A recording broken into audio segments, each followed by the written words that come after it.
নমস্কার, আজও একটা অঙ্ক নিয়ে অঙ্কটা বলা আছে ১৬,০০০ টাকা ২ বছরে ১০% হারে ৬ মাস অন্তর সুদ দেওয়া হলে প্রদত্ত চক্রবৃদ্ধি সুদ কত হবে? হবে ৩,৪৪৮.১ টাকা। বলে ৬ মাস অন্তর মানে আমরা কী হবে পার্সেন্টেজ ৬ মাস মানে বছরে ১ বছর ৬ মাস অন্তর মানে ৬ মাসে একবার দেবে, ফের ১ বছর একবার দেবে। এখানে ১ বছরে দিলে হবে ১০% হারে, কিন্তু ৬ মাস অন্তর মানে বছরে দুবার দেবে, তাই আমরা কী করবো পার্সেন্টটাকে ২ তে ভাগ করবো, তাহলে কত হয় ৫% হারে দেবে। আর ২ বছর দেবে মানে ৬ মাসে একবার দেবে, ফের ৬ মাসে ১ বছরে দুবার দেবে, তাই ২ বছর মোট কবার দেবে ৪ বার সুদ দেবে, মোট কবার দেবে ৪ বার সুদ।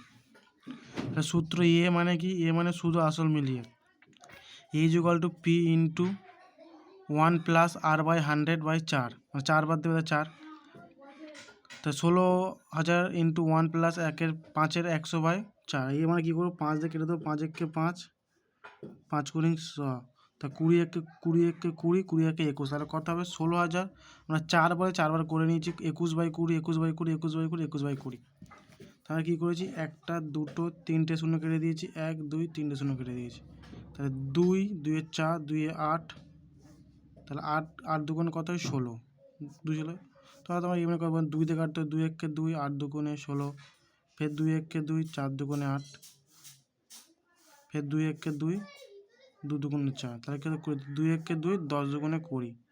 আমরা এই 10টা কাটলাম না, তাহলে সুবিধার জন্য কাটে করি, তাহলে কি 21, উপরে 4টে 21/10, 4টে 21 গুণ করলে কত হবে ১,৯৪,৪৮১, নিচে কত হবে 10, এই 10 শূন্য মানে একটা সংখ্যা, এক মানে পয়েন্ট, আর শূন্য মানে একটা সংখ্যা, তাহলে এখানে একের আগে একটা পয়েন্ট দিয়ে দেবো, তাহলে ১৯,৪84.১ টাকা। এটা হচ্ছে কি মোট সুদ আসল, মানে এ ইকুয়াল টু 19,448 টাকা, সরি 84 টাকা বলেছি, 48 টাকা 1 পয়সা।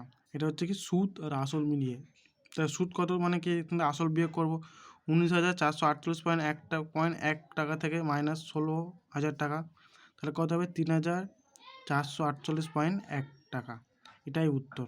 আশা করি সবাই বুঝতে পেরেছো।